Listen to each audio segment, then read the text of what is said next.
ભાઈ તારા જેવો ભાઈબંધ લાખોમાં એક હોય. હું બહુ કિસ્મત વાળો માણસ છું કે મને તારા જેવો ભાઈબંધ મળ્યો. બાકી દીવો લઈને ગોતવા જાય ને તો તારા જેવા ભાઈબંધ ન મળે. ભાઈ મારી પાસે પૈસા નથી હો. તો તારો અહીંયા શું કામ છે? ભરવા વયો જાને. માગવા પેલા જ ના પાડી દે, હું કરી લેવું?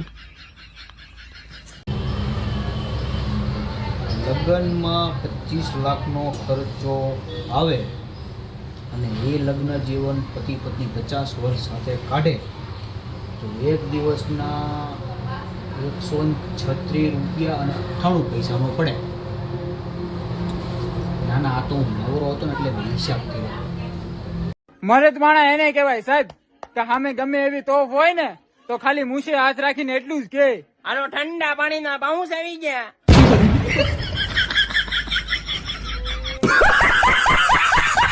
તમારે લગ્ન થઈ ગયા? લગન તો છાસ હોય ને. તો ઘરના એ છે. લગન છાવેલા ઘરના નો હોય તો છોકરા એ છે. છોકરાય છે છે છે કેટલાક છે? અમારા ગરીબ માણસ કેટલા હોય? 100 હાથ છે. ગરીબને પાછા 100 હાથ. તો પૈસા વાળાને કેટલા છે?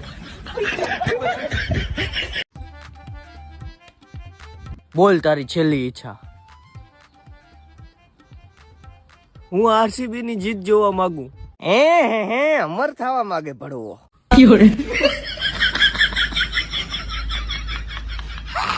ભાઈ થોડાક પૈસા દે ને. લે કરી નાખી નબળી વાત.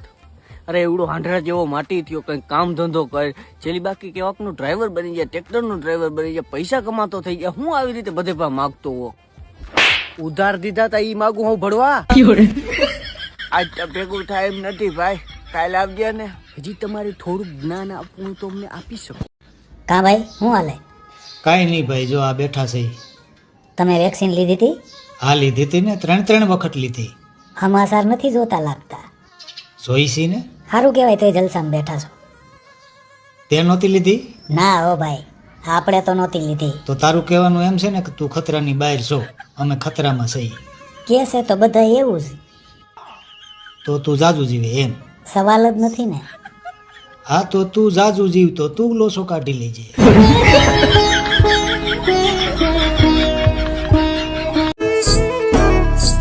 ઓહો ભાઈ આ છોકરીનું રૂપ તો જો. લમ નેણી લજા ઘણી, જેના પોચા પાતળિયા સર્જન હારે સર્જિયા, એવી કોક જ કામની. ડાયરેક્ટ એમ કે ને 1 નંબર માલ જાય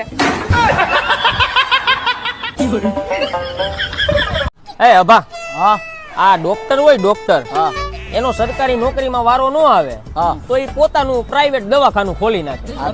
બરાબર. તો હું યાર 5 વર્ષથી આ પોલીસની ભરતીમાં બધે એક્ઝામો દઉં છું, ક્યાંય ભેગું થતું નથી. તો હું મારું પ્રાઇવેટ પોલીસ સ્ટેશન ખોલી શકું ખરો? કે સાહેબ આ જમાનો એવો છે ને કે માણસ હાટું તમે ગમે એટલું કરો તોય માણસ તમારી કદર ન કરે. હવે કદાચ એના હાટું તમે ઘાસલેટ પીને હાંજે હુઈ જાઓ ને તો બીજે દિવસે એ માણસ એમ જ કહે કે એ તો બ્લુબેરી સોડા પીતો તો, સવાર થયું તા તો ફટાક્યો થઈ ગયો.